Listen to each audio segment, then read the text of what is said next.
Cek 1, 2, 3. Assalamualaikum warahmatullahi wabarakatuh. Bertemu lagi dengan saya Muhammad Fahmi yang tidak pernah bosan untuk mengupload video.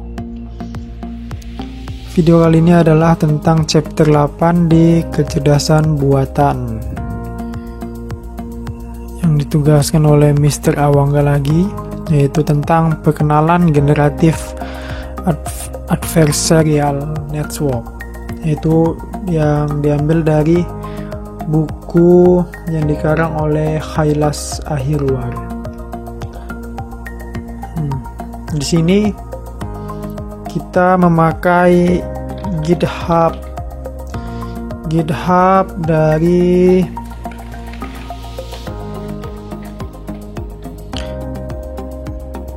Packet Publishing Generative Adversarial Network Project. Nah, lalu setelah di GitHub, kita masuk ke chapter 2.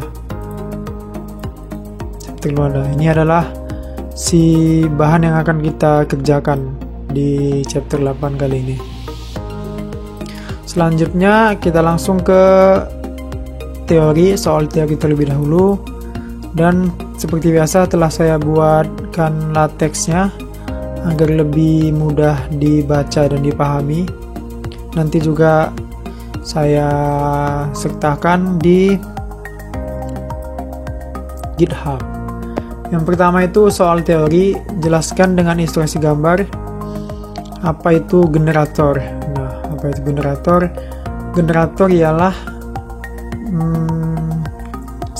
sekarang untuk membuat koleksi gambar palsu yang saat ini dilihat oleh diskriminator. Diskriminator tidak dapat membedakan antara yang asli dan yang palsu. Maka oleh karena itu si generator lah tugasnya untuk memberikan gambaran untuk si diskriminator, seperti itu. Gambarnya untuk jelasnya seperti ini. Nah, di sini ada si generator, lalu ada si dataset citra palsu dan dataset asli.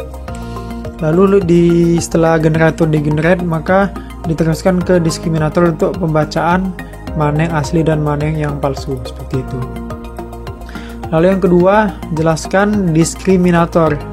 Nah, diskriminator adalah CNN yang menerima input gambar yang dimiliki dan menghasilkan angka biner yang meminta input gambar, lalu menghasilkan gambar dari dataset asli atau menghasilkan gambar palsu atau fake.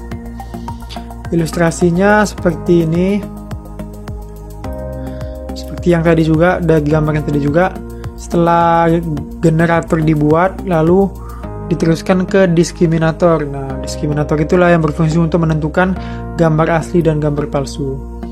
Lalu yang ketiga, jelaskan dengan ilustrasi gambar bagaimana arsitektur generator dibuat. Nah, arsitektur generator dibuat, langsung dijelaskan menggunakan sebuah gambar yaitu seperti ini. Nah, ini Z ini adalah sampel Z-nya, lalu dibuat sebuah ini, lalu ada upsampling 1, conv 1, upsampling 2, baru conv 2, baru yang terakhir adalah si generatornya sudah digenerate seperti itu. Lalu yang keempat, bagaimana arsitektur diskriminator. Nah, diskriminator yang seperti yang tadi, karena ini sudah berupa generator, maka akan diteruskan ke diskriminator. Nah, ini tadi si generator, maka akan diteruskan ke diskriminator seperti ini. Conv 1 maxpol 1, conv 2 maxpol 2, dan conv 1 baru maxpol 1, conv 2 lalu maxpol 2, dan yang terakhir ada dance.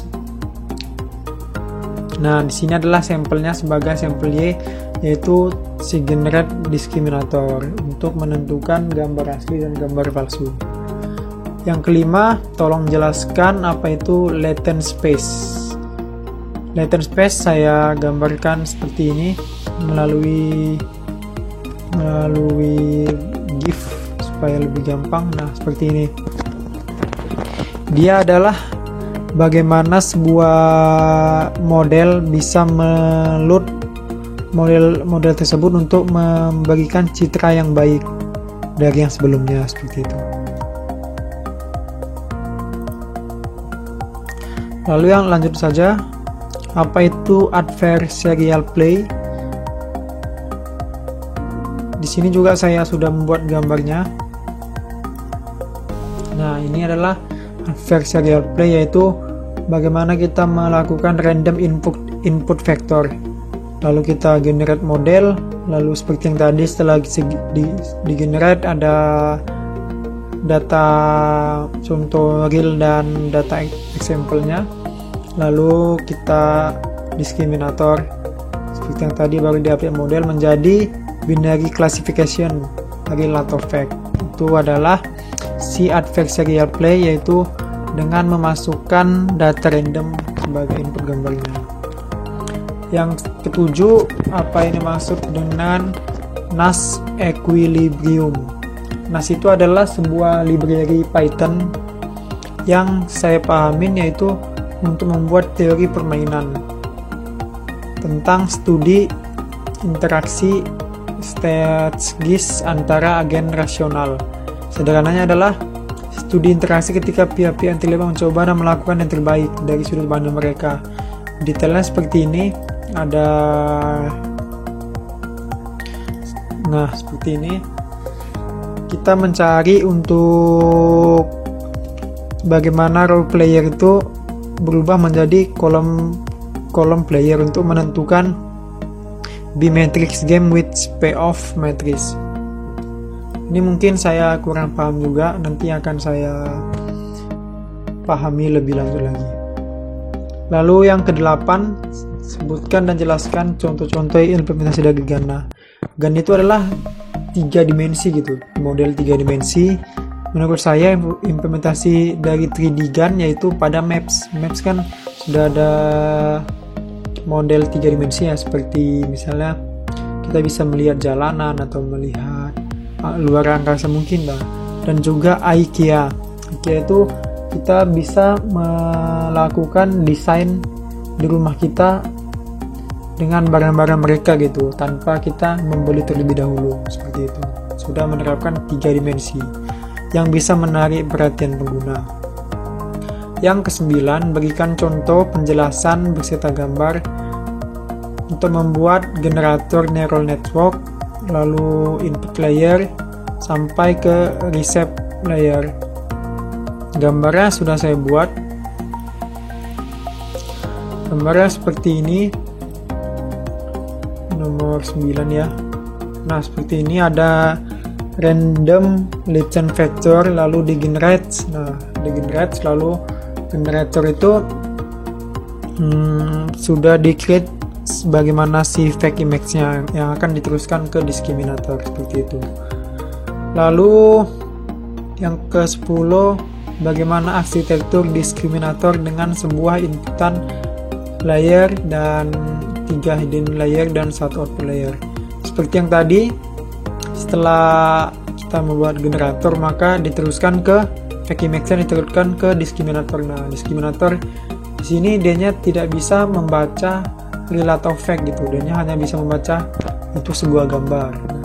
Lalu real image-nya akan meneruskan ke diskriminator bahwasanya ini yang gambar yang asli gitu.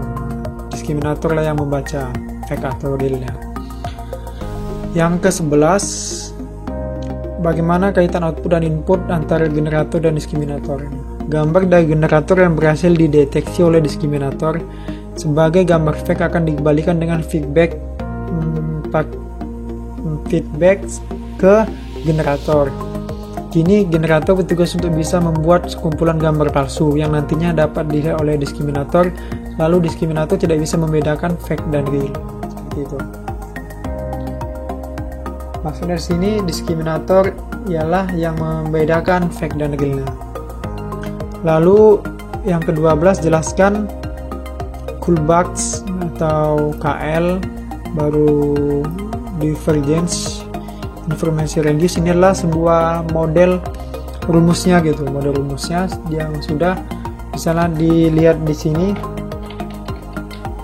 Nah, ini ada Kullbach, lalu ada Jensen, lalu ada yang lainnya. Itu adalah bagaimana si modelnya itu dibuat gitu, menggunakan rumus-rumus algoritma mereka. Nah, perbedaannya itu memiliki model dari rumus yang berbeda-beda sehingga mempengaruhi hasil train dan tes yang akan dieksekusi. Seperti itu. Yang ke-13, fungsi objektif untuk mengukur kesamaan antara gambar yang dibuat dengan yang asli.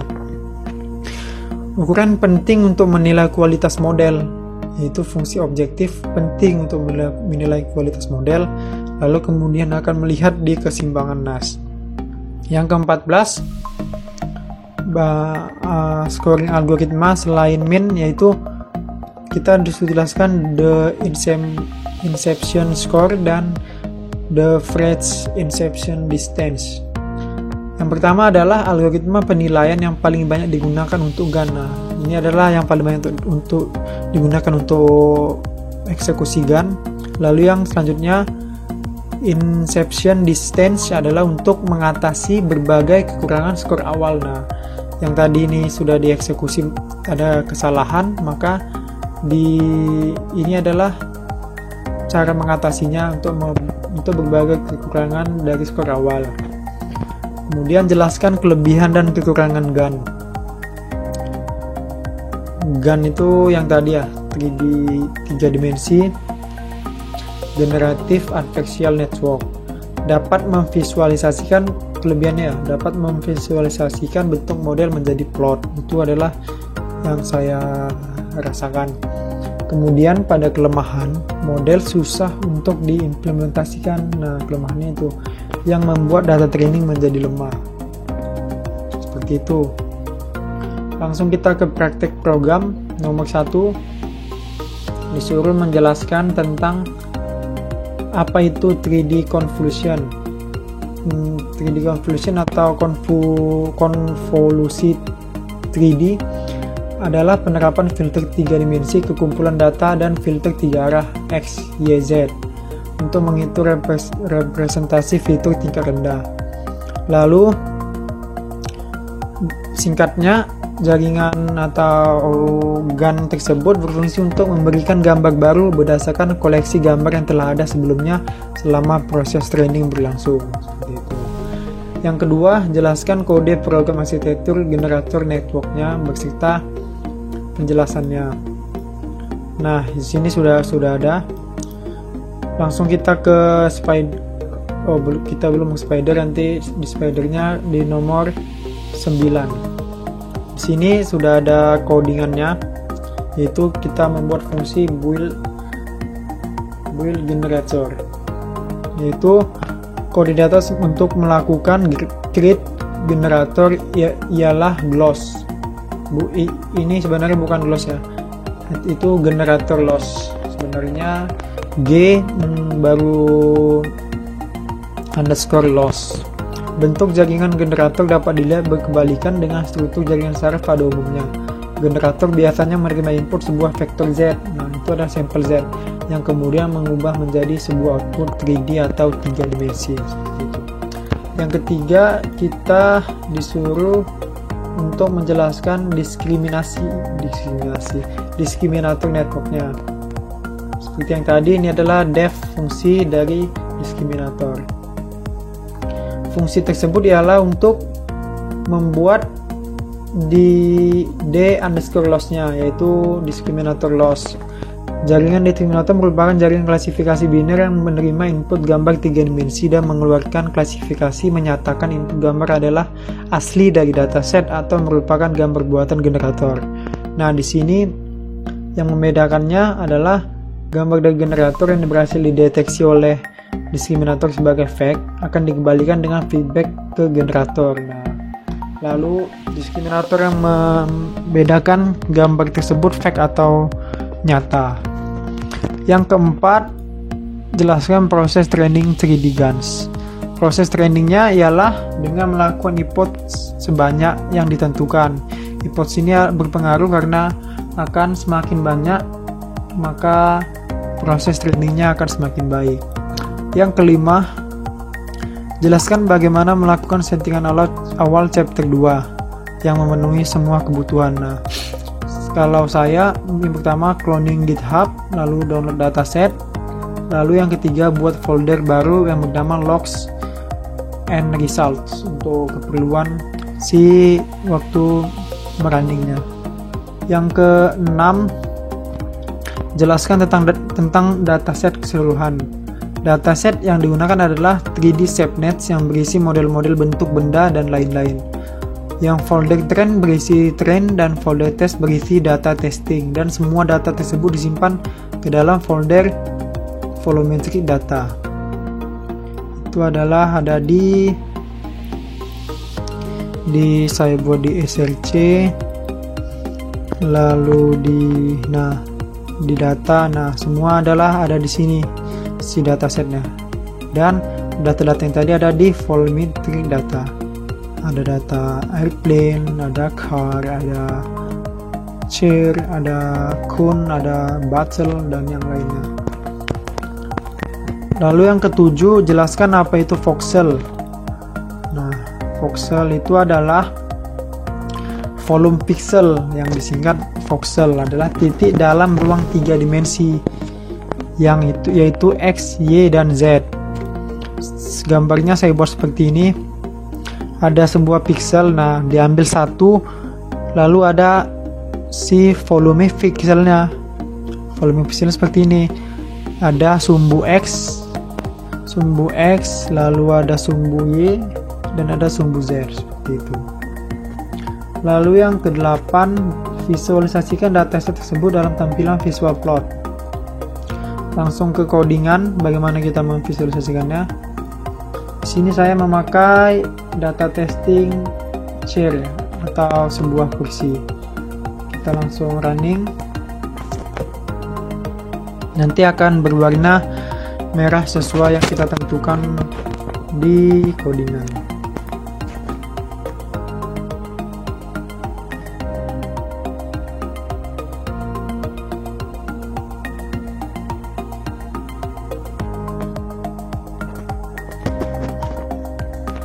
Nah, seperti ini. Maka dengan ini kita berhasil memvisualisasikan si data testingnya menjadi sebuah visualisasi plot. Yang ke-9, buka file run.py, jelaskan per baris. Nah, langsung kita ke codingan, lalu kita running. Maka akan muncul seperti ini.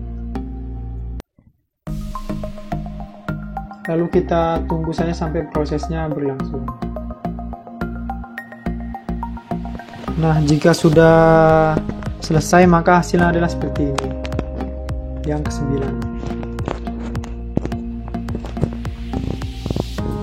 Itu adalah yang saya buat di running semua file-filenya, atau running semua codingannya tanpa di current shell.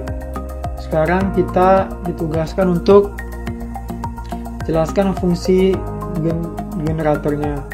Di sini ada build generator seperti yang tadi, membuat generator dengan generator loadsnya. Langsung kita coba dulu, kita running satu-satu untuk lebih detailnya. Lalu kita running ini, tidak ada hasil, dia hanya mereturn si generator model. Lalu yang selanjutnya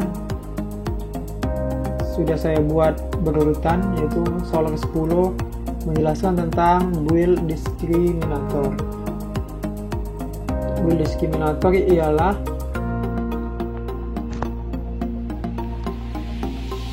berfungsi untuk mendefinisikan seluruh gambar yang sudah di load generatornya sebagai fact dan atau real seperti ini.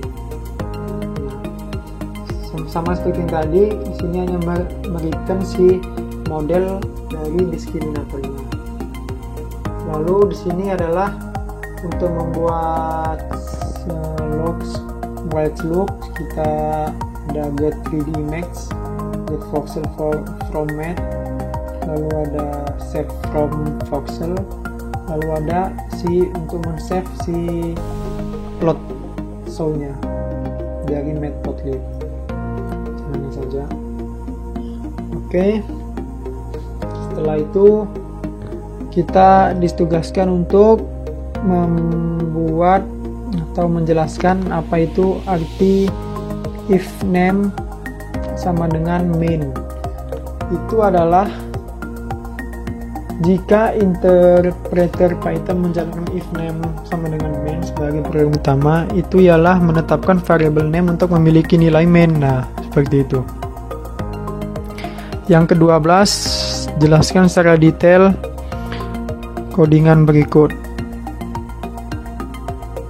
Codingan ini ialah untuk melakukan load dataset dengan ketentuan data yang hanya dalam folder share, yaitu pada trend seperti ini. Coba kita lihat. Nah, ini adalah untuk meload si datasetnya. Lalu yang selanjutnya, di sini kita menggunakan Adam. Adam itu ialah sebuah algoritma pengoptimalan dan binary cross entropy sebagai loss-nya. Berapa loss yang kita hasilkan. Ini adalah meng-create modelnya seperti ini. Nah, lalu yang selanjutnya soal ke-14, kita diskriminator, yaitu memasukkan random vector ke dalam generator model lalu membagi dua generated example dan real example dan meneruskan ke diskriminator model sebagai real atau fake. Yang soal nomor 15, sini ada print loading data, yaitu untuk memprint atau meload data pada dataset, kemudian kita print loading data dengan data load seperti yang tadi yang sudah saya jelaskan saat saya running pertama kali. Lalu yang ke-16, jelaskan TensorBoard. TensorBoard itu ialah nantinya bisa kita akses melalui localhost dengan TensorBoard server seperti ini.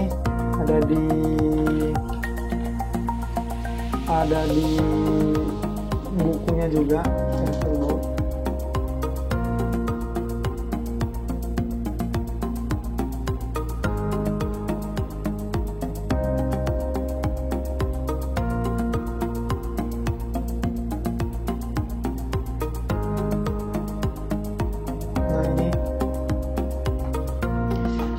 TensorBoard itu bisa dilakukan atau dilihat pada localhost kita di PC masing-masing. Lalu yang selanjutnya, yang ke-17, kita disuruh untuk menjelaskan codingan labels real dan labels fake itu dan kenapa harus di-save. Kenapa harus di-save, yaitu agar save yang dihasilkan tidak terlalu besar dengan membuat variabel real dan fake. Lalu yang ke-18, kode ini epoch, berfungsi untuk melakukan training epoch. Karena jika epoch semakin banyak, maka kualitas training yang dihasilkan akan semakin baik. Itu mungkin adalah yang saya rasakan setelah saya merunning si codingannya. Lalu yang ke-19, apa itu batch? BATCH itu adalah jumlah file yang akan di training. Jika tadi proses si training datanya ada 100, maka si ininya adalah 100. Jika 10.000, maka 10.000 kali di training. Lalu soal ke-20, yaitu si kode di atas berfungsi untuk membuat gambar bersih dari noise dan juga menyesuaikan shape. Lalu selanjutnya, apa itu si generator volumes? Kode di atas untuk membuat sampel gambar palsu yang akan diteruskan ke diskriminator. Yang selanjutnya, soal kedua-dua, yaitu untuk membuat diskriminator bisa load gambar fake dan real dari generator. Oleh karena itu ada generator loss dan diskriminator loss untuk melihat seberapa baik kualitas yang dihasilkan. Nah, seperti yang tadi ada si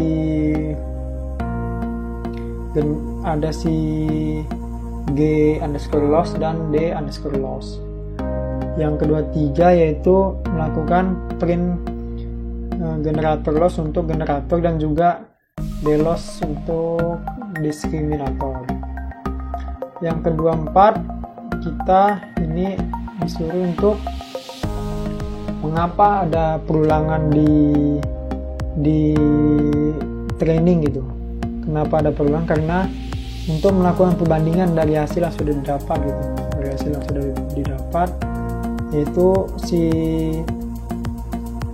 data si resultnya itu akan banyak gitu. Kenapa banyak? Supaya data yang dihasilkan bisa dibandingkan mana yang lebih baik. Yang kedua 5, apa itu 25 ditanya